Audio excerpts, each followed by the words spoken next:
Tonight, the leader of Arizona's Republican Party resigning after a stunning new audio tape appeared to show him trying to convince a close Trump ally not to run for office. I'll tell you what I can offer you.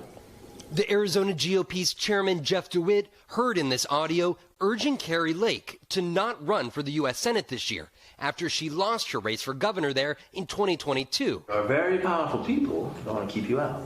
In exchange, DeWit says he could hook her up with a lucrative job. So the ask I got today from back east was, is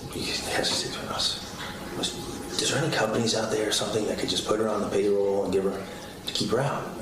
DeWit says the audio was selectively edited. Is there a number at which I can be bought? not be bought?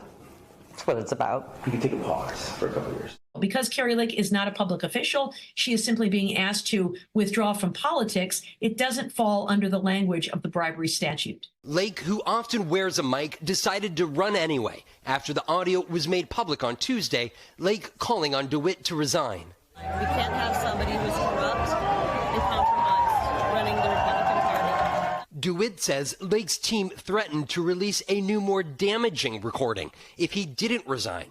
Reached by phone tonight, DeWit told NBC News that he was blown away by her recording their private conversations. Lake's campaign denies it blackmailed DeWit. If Lake were to win the Republican primary, she would be expected to face independent Senator Kyrsten Sinema and Democratic Congressman Ruben Gallego in a three-person race.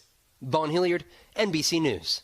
Thanks for watching. Stay updated about breaking news and top stories on the NBC News app or follow us on social media.